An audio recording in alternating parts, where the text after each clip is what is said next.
Por favor, dadle a me gusta a este vídeo, y escuchad mi historia hasta el final, y decidme desde qué ciudad me estáis escuchando. Así podré ver hasta dónde ha llegado mi relato. Solía pensar que una casa llena de familia era el mayor regalo que una mujer podía desear en su vejez. Estaba equivocada. Mi nombre es Margarita Vargas. La mayoría de la gente me llama Marga. Tengo 68 años, soy una maestra de instituto jubilada y, durante 31 años, viví en la misma casa encalada en la calle del Arroyo de los Olmos, en Arroyo Frío, un pueblo de Salamanca. Mi marido, Gerardo, construyó el porche trasero con sus propias manos. Murió de un infarto en el camino de entrada en la primavera de 2016. Y después de eso, solo quedábamos yo, la casa y el sonido del viento entre los robles que él plantó el año en que nos casamos. Durante 3 años después de la muerte de Gerardo, me las arreglé bien sola. Tenía mi pensión, mi jardín, a mi vecina Pilar y el suficiente sentido común para saber que la soledad y la impotencia no son lo mismo. Pero cuando mi hijo Daniel me llamó en el otoño de 2019 y me dijo que él y su esposa, Cristina, estaban pasando por un bache económico, su pequeña empresa de construcción había bajado el ritmo, se habían retrasado en el alquiler, no lo dudé. Venid a vivir conmigo, le dije. Esta casa es demasiado grande para una sola persona. Ese fue mi primer error, no el amar a mi hijo. Eso nunca fue un error.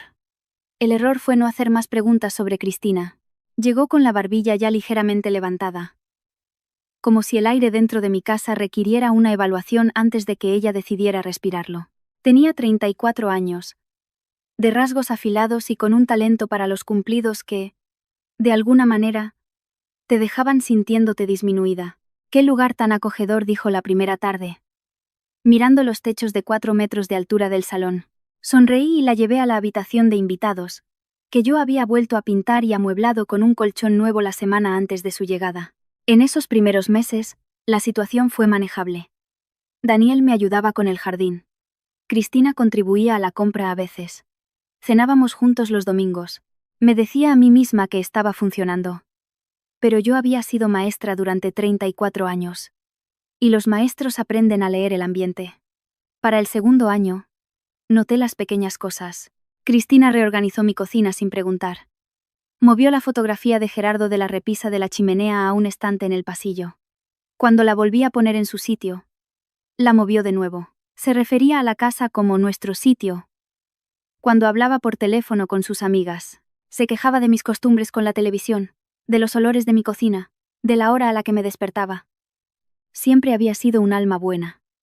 Demasiado bueno, solía decir Gerardo, aunque lo decía con amor. Para el tercer año, Cristina había dejado de llamar a la puerta antes de entrar en mi dormitorio. Para el cuarto, había empezado a hablarme en ese tono particular reservado para los niños y los seniles. Lento, sobrearticulado, con una sonrisa brillante y artificial. Yo no decía nada. Observaba. Eso también es algo que la enseñanza me había dado. Paciencia. Luego, en la primavera de 2024, hice algo que nunca había hecho en mi vida. Compré un boleto de lotería. No por desesperación. No soy ese tipo de mujer. Lo compré porque Pilar me retó a hacerlo en la gasolinera de la en 620, porque costaba 2 euros y porque a veces, a los 68 años, haces pequeñas tonterías solo para sentir la posibilidad de algo inesperado. Compré 2 boletos. Me quedé uno. Por impulso, por pura generosidad pasajera, le di el segundo a Daniel mientras cruzaba la cocina esa noche. Me dio las gracias sin levantar la vista de su teléfono. Me olvidé del asunto. 3 semanas después, el mundo cambió. Daniel había comprobado su boleto, el que yo le di, y descubrió que tenía los números premiados. El premio era de 75 millones de euros. La casa se convirtió en algo que no reconocía. Había llamadas telefónicas, abogados, un asesor financiero que llegó con un traje que costaba más que mi coche. Cristina flotaba por las habitaciones con una luminosidad que no tenía nada que ver con la alegría y todo que ver con el poder. Compró muebles nuevos y los hizo entregar antes de preguntarme. Hablaba de inversiones y propiedades y de nuestro futuro, con una frecuencia que excluía por completo la primera persona del plural. Yo observaba todo desde la mesa de mi cocina, bebiendo mi café de la mañana, y sentía algo frío y silencioso instalarse en mi pecho. Y entonces llegó la mañana en que sucedió. Era un martes. Lo recuerdo. Estaba en la encimera de la cocina cortando una manzana cuando Cristina entró. vistiendo un albornoz de seda que nunca le había visto. Se sirvió café de mi cafetera y dijo, sin volverse a mirarme: Marga, hemos estado hablando. Probablemente estarías más cómoda en un lugar con gente de tu edad. Hay una residencia de mayores muy agradable al otro lado del pueblo. ¿Cubriríamos el coste? Por supuesto. Dejé el cuchillo. La miré. Ella se giró finalmente, y su expresión no era cruel, lo que era casi peor. Era la expresión de alguien que hace lo razonable. Esta es mi casa, Die. Algo cruzó su rostro. Entonces, la máscara se deslizó. No por mucho tiempo, dijo. Y su voz era baja y absolutamente segura. Ya no necesitamos tu caridad, Marga. No te necesitamos a ti. Empaca lo que necesites. Daniel está de acuerdo. Salió de mi cocina. Mi cocina. La habitación donde le había enseñado a mi hijo a hacer tortitas los sábados por la mañana, donde Gerardo y yo nos habíamos sentado en la última noche de cada año, bebiendo un vino dulce y hablando del año que venía. Me quedé allí de pie un largo momento. Luego sonreí. Porque Cristina había cometido un error catastrófico, y aún no lo sabía. Nunca, ni una sola vez, me había preguntado por el otro boleto. Caminé por el pasillo hasta mi dormitorio, cerré la puerta y me senté en el borde del lado de la cama de Gerardo. Ahí era donde siempre iba cuando necesitaba pensar con claridad. A su lado. La almohada había perdido su olor hacía años. Pero la costumbre permanecía. Y a veces la costumbre es todo lo que te mantiene entera. Me senté allí durante mucho tiempo. Permítanme ser honesta sobre lo que sentí en esos primeros minutos. Porque creo que la honestidad es lo único que vale la pena ofrecer en este punto de la historia. Sentí miedo. No el miedo agudo y dramático de una crisis, sino el miedo sordo y persistente de los ancianos y los impotentes. El miedo a que el mundo se haya reorganizado silenciosamente a tu alrededor mientras no mirabas y que nadie tenga la intención de decírtelo. Tenía 68 años. Tenía una pensión de 1.900 euros al mes. Mi coche era un Seat Ibiza de 2014 con una fuga lenta en el neumático trasero izquierdo. Y las dos personas a las que había cobijado, alimentado y tolerado durante 5 años acababan de informarme, con la tranquila eficiencia de una transacción comercial, que mi presencia ya no era requerida. ¿Me sorprendió? Una parte de mí no. Las señales habían estado ahí durante 2 años, acumulándose como agua bajo un entarimado. Pero saber que viene una inundación no hace que el agua sea menos fría. Me obligué a pensar de forma práctica. Era el instinto de maestra. Cuando la emoción amenaza con abrumar, busca la estructura. Yo soy la dueña de la casa. Ese era el primer hecho. La escritura estaba a mi nombre. Margarita Vargas Fuentes. Registrada en el registro de la propiedad de Salamanca. Había comprado esta casa con Gerardo en 1991. Y cuando él murió, pasó a ser mía por completo. Nadie me había pedido que firmara nada. Nadie me había ofrecido dinero por ella. Nadie tenía el derecho legal de echarme. La declaración de Cristina. No por mucho tiempo. No era ley. Era una amenaza. Pero las amenazas de personas con 75 millones de euros no son lo mismo que las amenazas de personas sin ellos. Pensé en eso. Pensé en lo que el dinero podía hacer. Abogados, retrasos, acoso, presión. Había leído lo suficiente en las noticias como para saber que la riqueza cambiaba la geometría de cualquier disputa. Podían hacerme la vida imposible incluso sin base legal. Podían impugnar mi capacidad mental. Podían alegar que ya no era capaz de mantener la propiedad. Podían simplemente hacer que vivir aquí fuera tan desagradable, que eligiera irme por mi cuenta. ¿Ya había pensado Cristina en eso? Probablemente. No era una mujer estúpida. Era una mujer calculadora, lo que es más peligroso. Me senté con el miedo hasta que se convirtió en algo que podía mantener a distancia. Luego me levanté. Fui al pequeño escritorio en la esquina de mi habitación. El escritorio de Gerardo. Un secreter que había heredado de su padre. Y abrí el cajón inferior izquierdo. El boleto de lotería estaba allí. Dentro de un sobre blanco liso. Exactamente donde lo había colocado hacía 3 semanas. Y luego lo había olvidado. Lo saqué. Lo miré. Los números estaban impresos en tinta negra sobre papel fino. 7 dígitos que correspondían, ahora lo sabía con certeza, a un premio de 75 millones de euros. Porque el boleto que le había dado a Daniel era el boleto número 2, el duplicado. Y este era el boleto número 1. Mismo sorteo. Misma compra. Mismo resguardo de la compra. Todavía doblado en la parte de atrás de mi cartera. Esto es lo que nadie en esa casa sabía. En España, Un premio de lotería pertenece al reclamante nombrado en el boleto presentado. No puedes reclamar un premio de un boleto que no compraste a menos que la propiedad se establezca legalmente. Yo había comprado ambos boletos. Tenía el resguardo. No había firmado el boleto que le di a Daniel. Y él, en su emoción, aún no lo había presentado para su procesamiento oficial. Tenía un abogado investigándolo.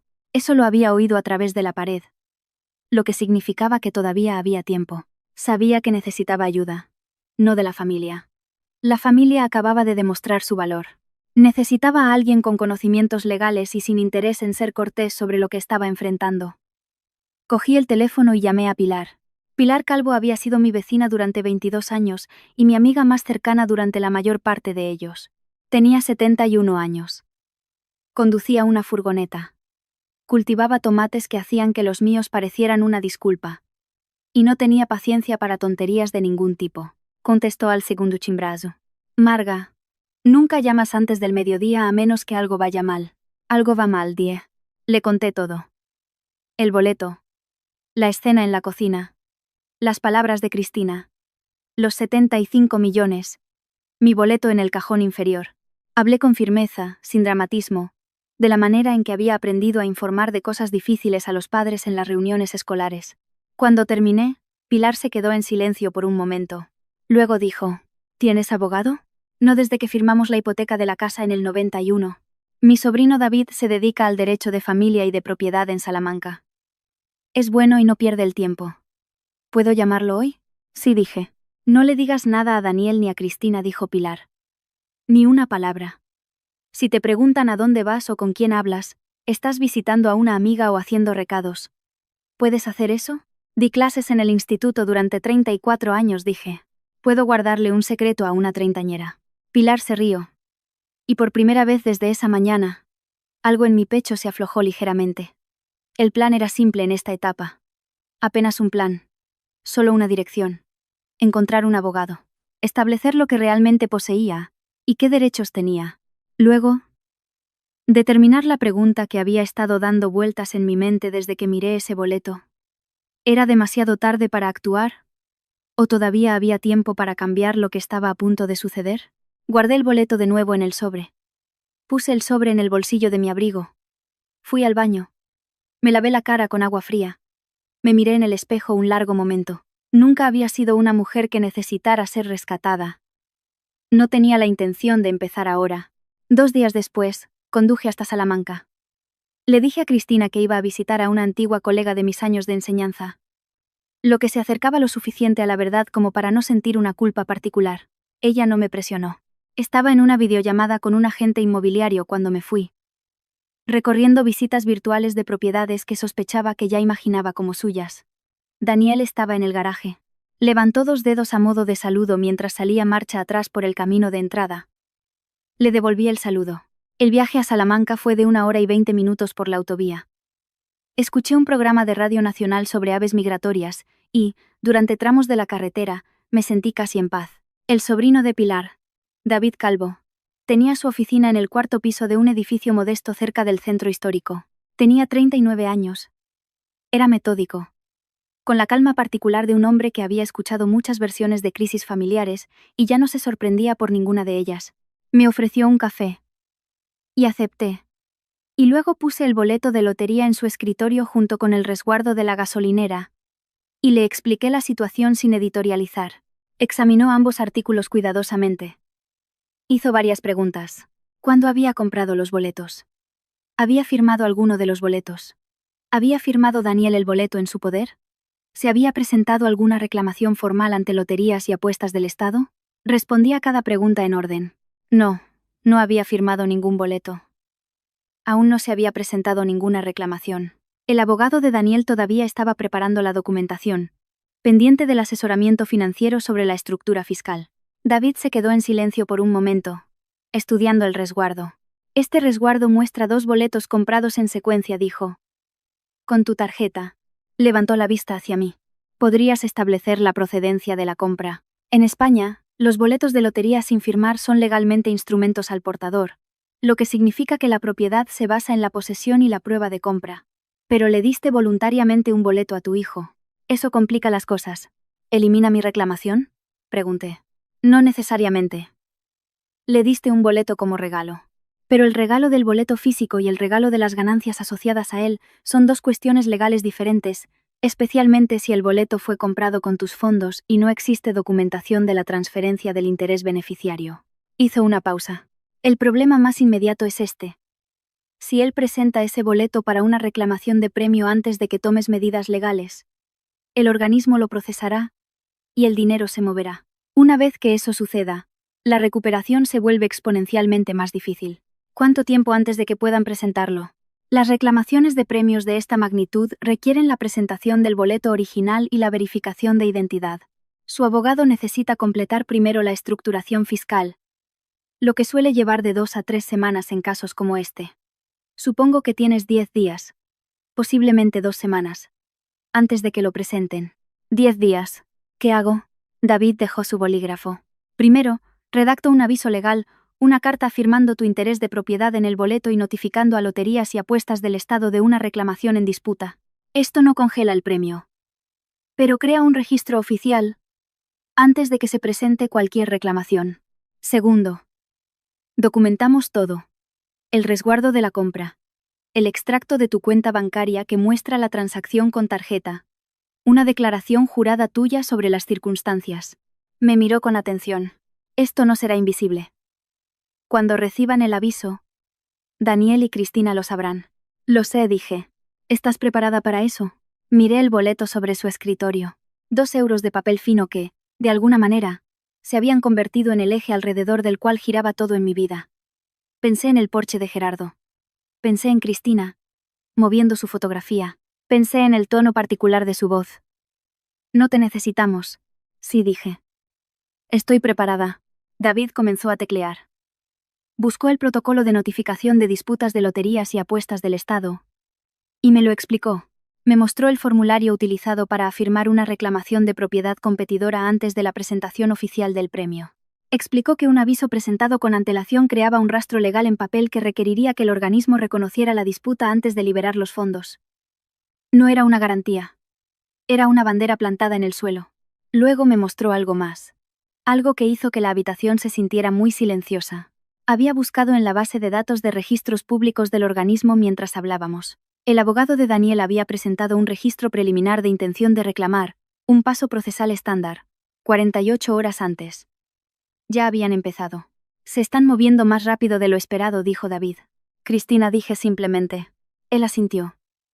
Entendió sin requerir elaboración. Entonces lo presentamos hoy, dijo. Preparó el aviso esa tarde. Firmé la declaración jurada. Él la compulsó. Para las 4, la carta fue enviada por correo certificado y por vía electrónica al Departamento Legal de Loterías y Apuestas del Estado, afirmando que Margarita Vargas Fuentes, como compradora y titular original de ambos boletos de lotería, emitidos en la transacción número 4479182C en la gasolinera, Repsol de la en 620 en Arroyo Frío, Salamanca, mantenía un interés legal de propiedad que no había sido transferido formalmente y solicitando que no se realizara ningún desembolso del premio hasta la resolución de la disputa. David me acompañó a mi coche. Se enfadarán, dijo. Sí, dije. ¿Estás segura en casa? Lo pensé honestamente. No serán físicamente peligrosos, dije. Cristina es despiadada, no violenta. Y Daniel nunca me ha levantado la voz en su vida. Llámame si algo cambia, dijo. Me dio su número de móvil. No discutas el caso con ellos. Si te confrontan, di solo que estás recibiendo asesoramiento legal. No les debes detalles. Conduje a casa con la luz del atardecer, pasando por campos que se volvían dorados y llanos, y sentí algo que no había esperado. No triunfo. No miedo. Sino una claridad profunda y constante. Había plantado la bandera. Ahora vería quién venía a arrancarla. Giré en la calle del Arroyo de los Olmos. Entré en el camino de entrada. Apagué el motor. Las luces estaban encendidas en todas las habitaciones de la casa. Aún no me había quitado el abrigo. Todavía estaba en la entrada, con las llaves en la mano.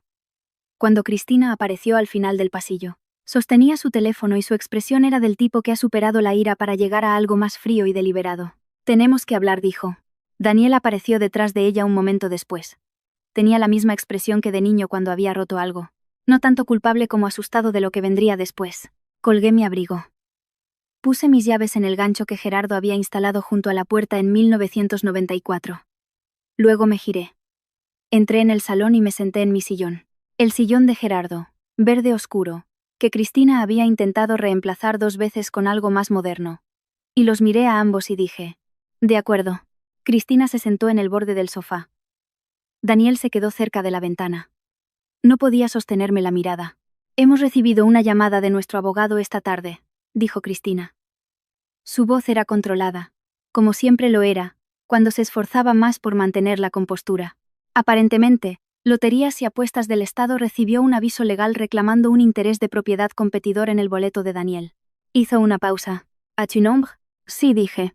El monosílabo pareció aterrizar más fuerte de lo que ella esperaba. Marga, la voz de Daniel era tensa. ¿Qué estás haciendo? Eso fue un regalo. Me diste ese boleto. Te di un trozo de papel, dije. No firmé un acuerdo. No presenté una transferencia de propiedad. Tengo el resguardo de la compra con el número de mi tarjeta, y ambos boletos se compraron en la misma transacción.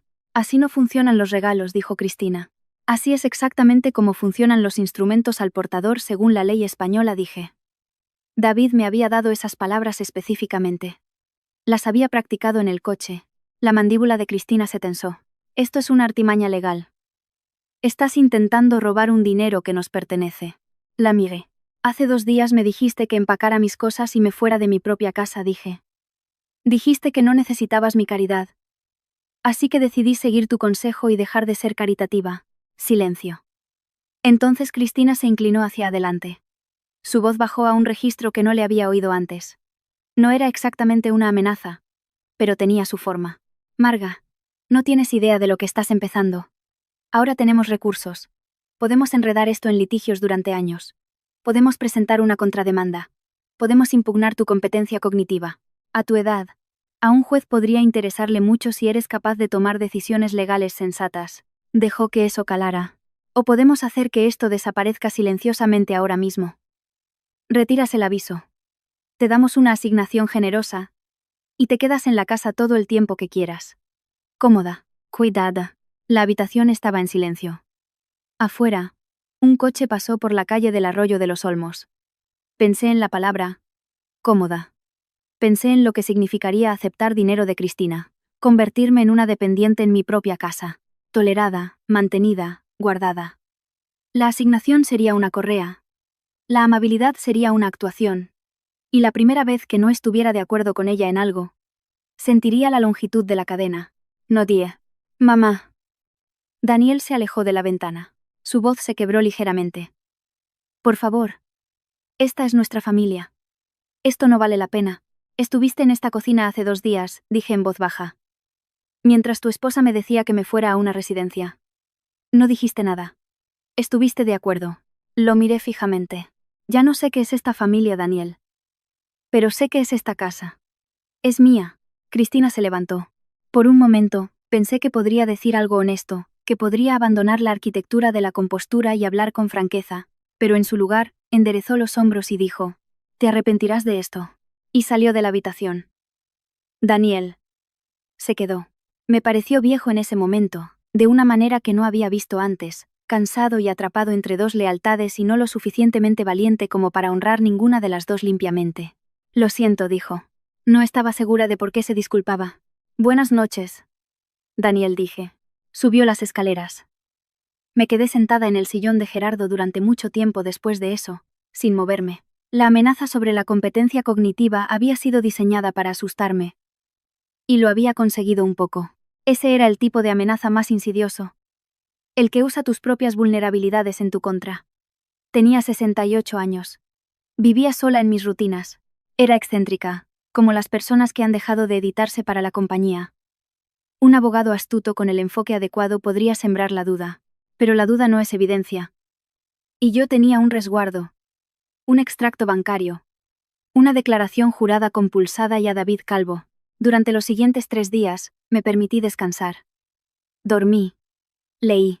Me senté en el porche de Gerardo en el frío de octubre, con una manta y un termo de café, y observé cómo los robles perdían sus hojas. No interactué con Daniel o Cristina más allá de las cortesías superficiales del espacio compartido. Le enviaba un mensaje a David cada mañana con cualquier novedad. No hubo ninguna. Al tercer día, sentí que el miedo retrocedía lo suficiente como para poder ver más allá de él. No estaba cómoda. No estaba segura en el sentido fácil de la palabra, pero estaba lúcida. Y la lucidez, había aprendido hace mucho tiempo, era suficiente para trabajar. En la cuarta mañana después de la confrontación, Cristina bajó y me preparó el desayuno. Así fue como supe que la estrategia había cambiado. Puso un plato de huevos revueltos y tostadas en la mesa frente a mí sin decir palabra. Nos sirvió café a ambas y se sentó frente a mí con una sonrisa pequeña y cuidadosa. El albornoz de seda había desaparecido. Llevaba algo ordinario, un cardigan gris que le había visto antes. Y su cabello estaba recogido sencillamente. Se había, me di cuenta, preparado para parecer menos amenazante. Quiero disculparme, dijo. Por la otra noche. Fui cruel. Y no debería haberlo sido. Miré los huevos. Estaban bien hechos, sazonados adecuadamente, no demasiado cocidos. Cristina era, entre otras cosas, una cocinera competente cuando se lo proponía. Gracias por el desayuno, dije. Marga juntó las manos sobre la mesa. Sé que hemos sido difíciles de convivir. Sé que no siempre he sido amable. Pero somos familia. Y he estado pensando, ¿y si empezamos de nuevo? Empezar de verdad. Hizo una pausa con la precisión de alguien que ha ensayado la pausa. El dinero lo cambia todo. Podríamos comprarte una casa preciosa donde quisieras. En la playa si te gusta. En la Costa del Sol. En algún lugar cálido. Totalmente pagada. A tu nombre. Sin condiciones. Bebí mi café. ¿Y el asunto legal? Pregunté. Si podemos arreglar esto entre nosotros, mantener a los abogados fuera de esto, creo que todos salimos ganando. Quería decir que yo saldría ganando una casa en la Costa del Sol y ella saldría ganando 75 millones de euros. La miré a través de la mesa de mi cocina. En mi cocina. En mi casa. En la silla donde Gerardo solía leer el periódico de la mañana. Y sentí que algo muy tranquilo se apoderaba de mí. La forma en que la temperatura baja justo antes de que una tormenta se aclare. Lo pensaré, dije. Eso fue todo lo que dije. Terminé mi desayuno. Le di las gracias de nuevo. Y fui a vestirme. Porque aquí está la cosa sobre esa oferta. Una casa en la Costa del Sol, totalmente pagada y a mi nombre, en realidad tenía un valor monetario. No era nada. Y durante aproximadamente 45 segundos, mientras estaba frente a mi armario eligiendo un jersey, la consideré como una opción real. La honestidad de esos 45 segundos me pareció importante de reconocer. No soy una persona que finja estar por encima de la tentación. Pero luego pensé en lo que estaría aceptando. No solo una casa. Estaría aceptando la premisa de que mi hogar, mi historia y el porche de Gerardo valían menos que la inconveniencia que le estaba causando a Cristina. Estaría aceptando que 75 millones de euros compraban el derecho a reescribir lo que pertenecía a quién. Estaría aceptando la derrota. No porque hubiera perdido, sino porque el precio ofrecido por mi rendición era lo suficientemente alto. Me puse mi cardigan azul y llamé a Pilar. Te hizo huevos, dijo Pilar cuando terminé de contarle. Muy buenos huevos, dije. Una casa en la costa. Esa fue la oferta. Muy buenos huevos. Muy buenos huevos. Pilar se quedó en silencio un momento. ¿Qué dijo David? Todavía no lo he llamado. Quería llamarte a ti primero. Llámalo a él en segundo lugar, dijo. Luego. Ven a cenar esta noche. Voy a hacer estofado de ternera, y quiero que conozcas a alguien. Esa noche. Conduje hasta la casa de Pilar. Alguien resultó ser Carmen Fenner, de la Asociación de Vecinos, que había sido amiga de Pilar desde los años 90. Tenía 65 años. Recientemente jubilada de sus deberes oficiales en la asociación, pero todavía muy presente en la comunidad. Y había, me dijo Pilar mientras comíamos el estofado, aconsejado a más familias en disputas de herencia de lo que la mayoría de la gente creería. La gente se pierde por el dinero, dijo Carmen, cortando su pan con tranquila eficiencia. Incluso gente que parecía perfectamente decente antes de que llegara. Cristina nunca fue perfectamente decente, dije. No, dijo Pilar. Siempre fue así. El dinero simplemente eliminó la razón para ocultarlo. Les conté todo a ambas. El boleto, el aviso legal, las amenazas, los huevos. Carmen escuchó sin interrumpir. Cuando terminé, dijo, estás haciendo lo correcto. Y no estás sola en esto. La mitad de este pueblo te vio acoger a esos dos hace 5 años, y ni una sola vez te quejaste. Eso me sorprendió. La gente se da cuenta. Marga, dijo Pilar. Vemos lo que vemos. Conduje a casa esa noche sintiendo algo que no había sentido en semanas. Acompañada. No rescatada. No aconsejada. Simplemente vista. Había personas que sabían lo que había sucedido en esa casa y que estarían dispuestas a decirlo en cualquier forma que se requiriera. Cristina estaba en el salón cuando volví, viendo la televisión con Daniel. Levantó la vista cuando entré. ¿Has pensado en nuestra conversación?, preguntó. Sí. Lo he hecho, dije amablemente. Buenas noches. Fui a mi habitación y llamé a David. Mantén el rumbo, dijo cuando le conté la oferta. Un acuerdo informal ahora sin documentación los beneficia por completo. Si lo ofrecen, significa que están preocupados por cómo se vería un procedimiento formal. Hizo una pausa. ¿Ha escalado de alguna otra manera? Todavía no, dije. Lo hará, dijo. Cuando el enfoque suave no funcione, irán a por todas. Prepárate. Dije buenas noches, y puse el teléfono a cargar. Fuera de mi ventana, los robles que Gerardo plantó estaban ahora desnudos contra el cielo de octubre. Me senté con esa vista durante un buen rato. De la manera en que te sientas con algo que siempre ha estado ahí, y cuyo valor total no siempre has entendido. Luego puse mi alarma y me fui a dormir. Vinieron un sábado. No por separado. No casualmente. Juntos. Y con la formalidad particular de las personas que han preparado lo que van a decir, Daniel llamó a la puerta de mi dormitorio a las 10 de la mañana. Algo que casi nunca hacía. Y me preguntó si me uniría a ellos en el salón. Sabía lo que era. Lo había visto en las reuniones de padres y profesores. El frente unido. El tono ensayado. La agenda disfrazada de conversación. Me puse los zapatos y fui. Cristina ya estaba sentada, con las manos cruzadas, vistiendo de nuevo el cardigan gris, el disfraz de esposa cuidadosa. Daniel se sentó a su lado y me dejó el sillón, lo cual agradecí por el simbolismo, si no por otra cosa. Queremos tener una conversación honesta, comenzó Daniel. Claramente había escrito esto, o Cristina lo había escrito y él lo había memorizado. Sin abogados, sin cartas, solo familia. De acuerdo, dije. Mamá. Su voz era más suave de lo que la había oído en años. Por un momento, sonó como él mismo, como el niño que solía traerme dientes de león del jardín porque pensaba que eran hermosos. Sé que las cosas han sido difíciles entre todos nosotros, y sé que debería haber hablado más. Debería haber sido más. Se detuvo. Su mandíbula se movió. Siento no haberte protegido mejor. Estuvo bien hecho. Sentí el tirón, el viejo apego. El amor de madre que no pide ser ganado, y no desaparece limpiamente incluso cuando debería. Lo sentí. Y dejé que se sintiera. Y no dejé que me moviera. Gracias, dije. Cristina se inclinó hacia adelante. Marga, no somos tus enemigos. Hemos estado viviendo juntos durante 5 años. Hemos tenido momentos difíciles, todos nosotros. Pero al final del día, somos todo lo que tenemos. Eres una viuda. Somos tu familia. Dejó que eso respirara. Si esto llega a un procedimiento formal de disputa, será público. Será feo. Los investigadores de loterías y apuestas del Estado harán preguntas. Los vecinos hablarán. ¿Es así como realmente quieres que sea el próximo capítulo de tu vida? Luchando contra tu propio hijo en los tribunales. Y ahí estaba. No la casa en la costa esta vez, sino la amenaza social. Tenía razón en que sería público. Tenía razón en que sería difícil y doloroso y que la gente hablaría. Estaba apostando a que la perspectiva del juicio de la comunidad me asustaría más que perder. Era, pensé, su mejor argumento.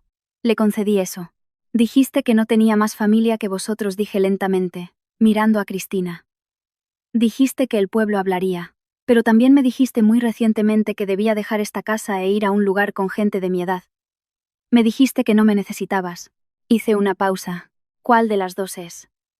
¿Soy una familia indispensable? ¿O soy el caso de caridad de una anciana que se os ha quedado pequeña? La compostura de Cristina se resquebrajó. No dramáticamente, solo una fracción.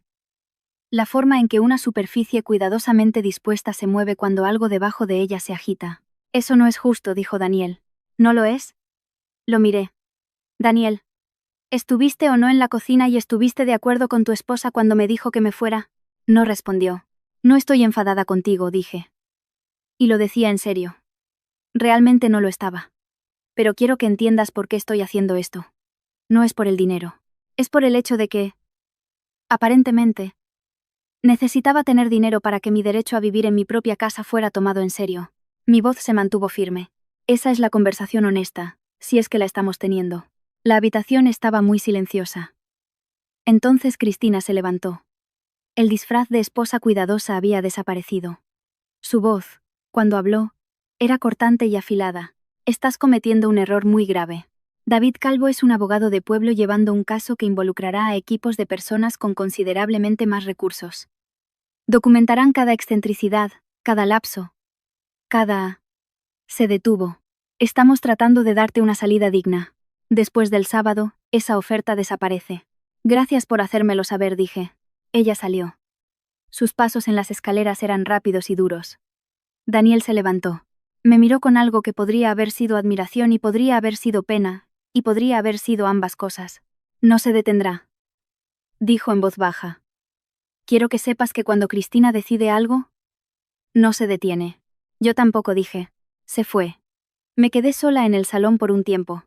Después de eso, mis manos, noté, no estaban del todo firmes. Permítanme ser honesta sobre eso también. Estaba asustada. La mención de documentar excentricidades y lapsus había ido exactamente a donde se pretendía que fuera. Tenía 68 años. Olvidaba dónde ponía las cosas. A veces le hablaba a la fotografía de Gerardo, en voz baja, solo para oírme decir su nombre. Cualquiera de esas cosas, enmarcadas correctamente, podría hacerse pasar por algo que no eran. Respiré. Me quedé con el miedo. Y esto es lo que encontré debajo de él. Lo mismo que había encontrado a los 63 años cuando me diagnosticaron la arritmia que resultó ser manejable.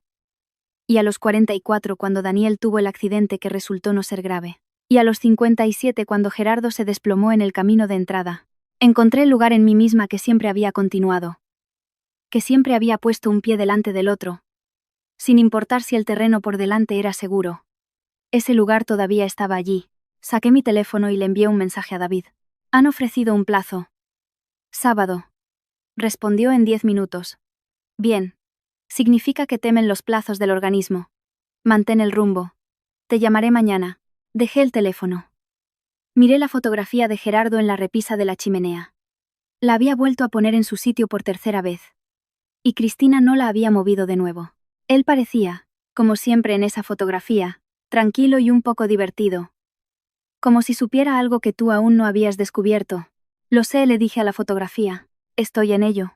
La reunión de mediación de disputas de loterías y apuestas del Estado se programó para un jueves, 3 semanas después de que David presentara nuestro aviso.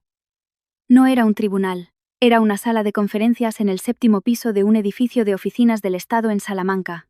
Paredes beige, iluminación fluorescente, una larga mesa con botellas de agua de plástico, y un mediador llamado Gregorio Sánchez, que usaba gafas bifocales, y hablaba con la deliberación mesurada de un hombre que había visto a muchas familias reducidas a sus peores elementos en desupia.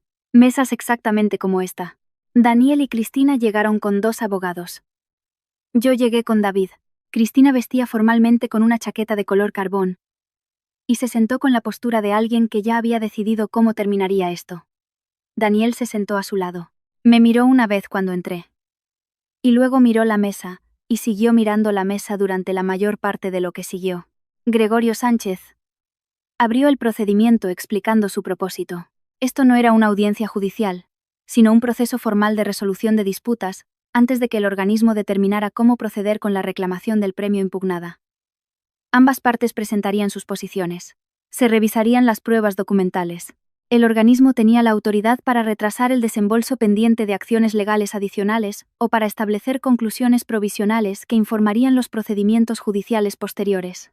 El abogado principal de Cristina, un hombre llamado Balbuena de un bufete de Madrid, fue el primero. Era pulcro y metódico. Argumentó que el boleto había sido entregado libremente y sin reservas como un regalo. Citó un caso de la audiencia provincial que establecía que los regalos informales de bienes muebles son legalmente reconocidos incluso sin documentación. Argumentó que mi aviso legal era un intento de rescindir retroactivamente un regalo completado, motivado por una disputa familiar. No por una genuina reclamación de propiedad. Usó la frase interferencia oportunista 2 veces. Era bueno en su trabajo. Luego habló David. No era tan pulcro como Balbuena. No intentó serlo. Puso 3 documentos sobre la mesa. El resguardo de la gasolinera que mostraba una única transacción con tarjeta para 2 boletos.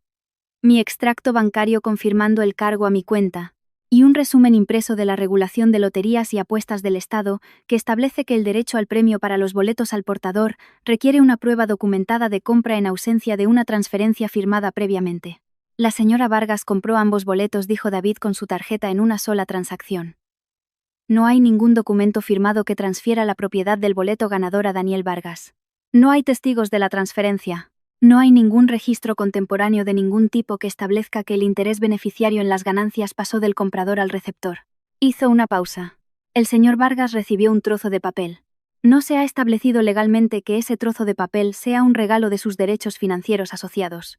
Balbuena objetó que la distinción era académica, que los regalos de propiedad no requieren documentación. David estuvo de acuerdo. En circunstancias ordinarias. Esta no es una circunstancia ordinaria. El activo en cuestión vale 75 millones de euros.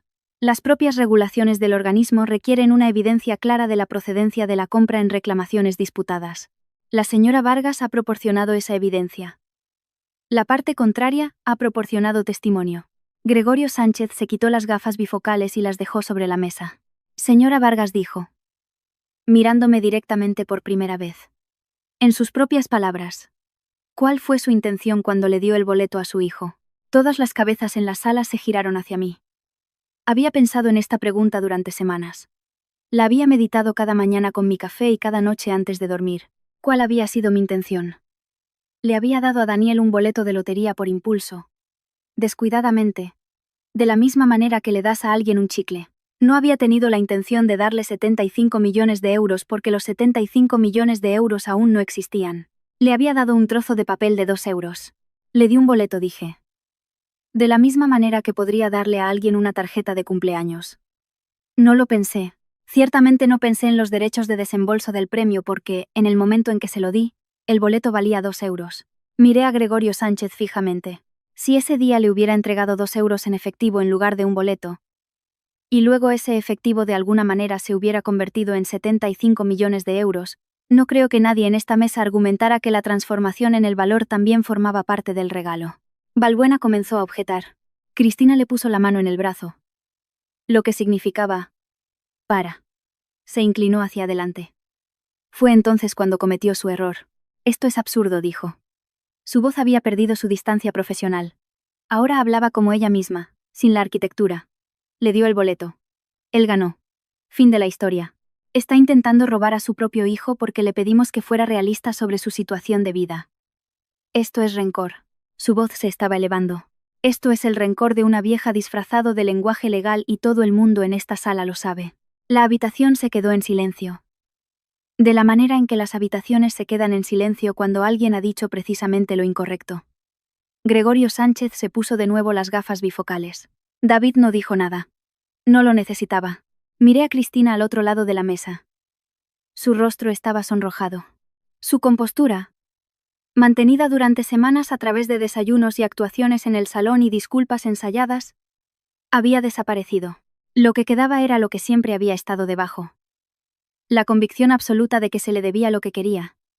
Y una incapacidad genuina para entender por qué el mundo no estaba cooperando. Una vieja, dije en voz baja. Más para mí misma que para la sala. Daniel finalmente levantó la vista de la mesa. Su rostro estaba pálido.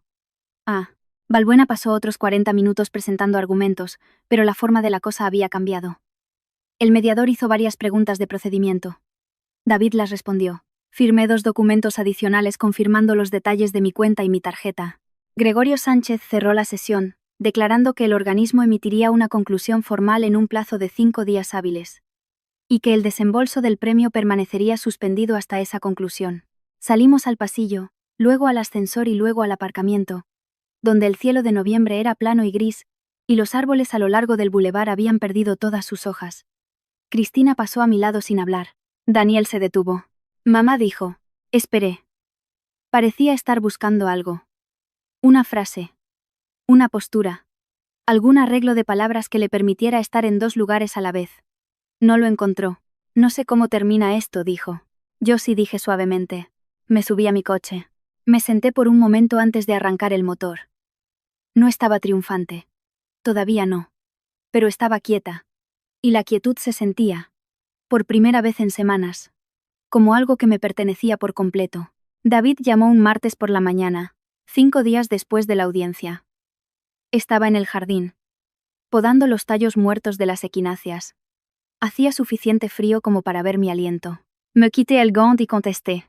El organismo ha emitido su conclusión, dijo. Deje de moverme. Han fallado a tu favor. La documentación de la compra fue suficiente para establecer tu interés de propiedad. En ausencia de un documento de transferencia firmado y atestiguado, han declinado procesar la reclamación de Daniel.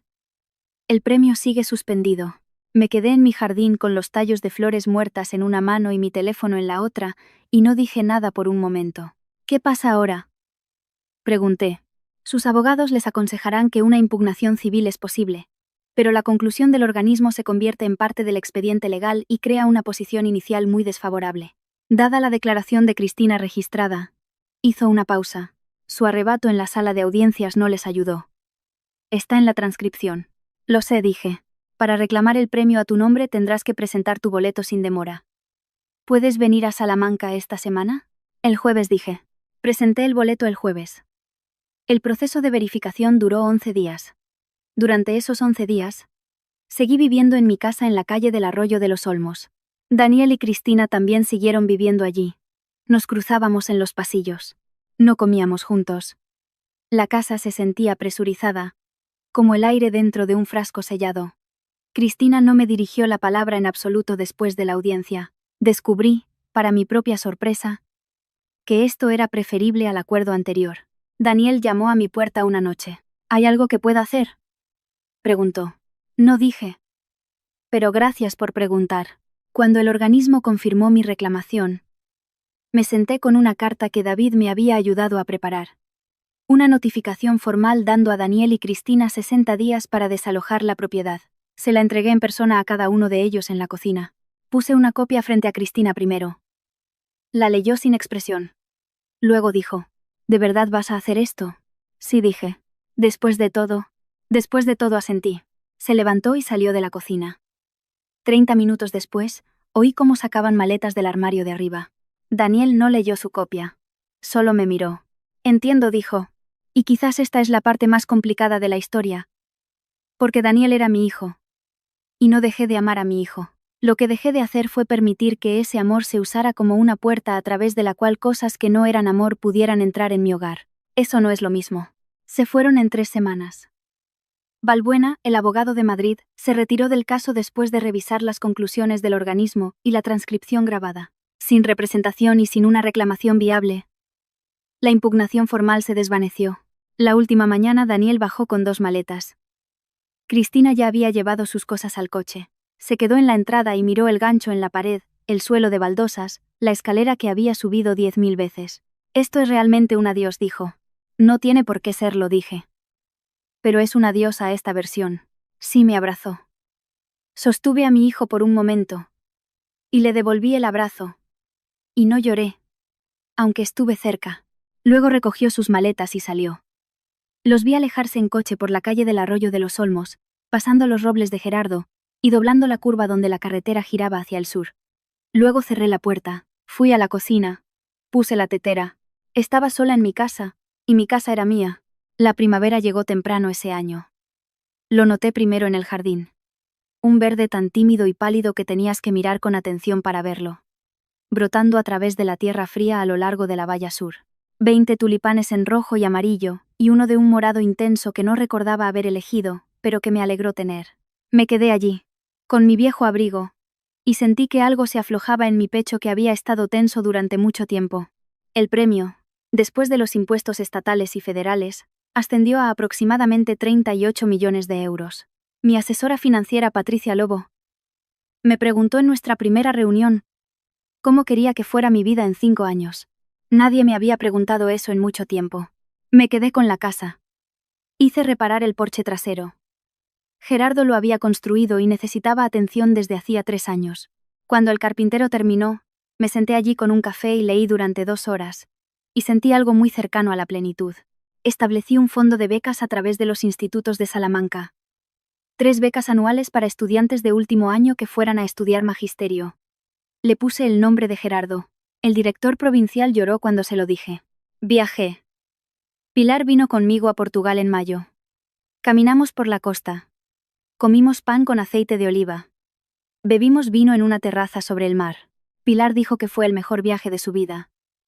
Lo que lo convirtió en el mejor viaje de la mía. Y Daniel. Él y Cristina se separaron 8 meses después de irse de mi casa. Lo que había debajo de su matrimonio, aparentemente, no fue suficiente para sostenerlo. Cristina se mudó a Valencia. No busco información sobre ella, y ninguna me llega de forma natural. Daniel me llamó en septiembre. Vi su nombre en el teléfono y me quedé mirándolo un largo momento antes de responder. Hola, mamá dijo. Hola, Daniel. Una pausa. No espero nada, dijo. Solo quería oír tu voz. Hablamos durante 40 minutos. Su trabajo, el tiempo, nada extraordinario. Antes de colgar, dijo, ¿eres feliz? Miré por la ventana los robles, llenos de verde veraniego. Sí, dije. Y era verdad. Hablamos ahora de vez en cuando, no con el mismo peso de suposición que antes, sino con honestidad. Más honestamente de lo que habíamos hablado en años. Lo que se destruyó entre nosotros no fue el amor, fue la ilusión de que el amor sin honestidad debajo es suficiente para sostener algo real. Cené con Pilar esa semana y le conté todo esto. Escuchó y luego dijo, ¿sabes lo que diría Gerardo? Diría que debería haber arreglado el porche hace 3 años, dije. También diría eso, asintió Pilar. Nos reímos, y la cocina estaba cálida, y afuera los robles se movían con el viento de la tarde, y yo estaba finalmente, completamente y sin reservas, en casa. Dicen que la familia lo es todo, y lo creo. Simplemente aprendí a leer la palabra con más cuidado. La familia no son las personas que comparten tu techo. Son las personas que te ven claramente y se quedan de todos modos. Es la honestidad, incluso cuando cuesta algo. Es el amor que no requiere que desaparezcas. Planté tulipanes en otoño sin saber si estaría allí para verlos. Estuve allí, sea lo que sea que estés enfrentando ahora mismo. Cualquier puerta por la que alguien esté tratando de empujarte. Tienes derecho a preguntar de quién es el nombre que figura en la escritura. ¿Qué habríais hecho en mi lugar? Me encantaría saberlo. Dejad un comentario. Y gracias. De verdad. Por escuchar mi historia.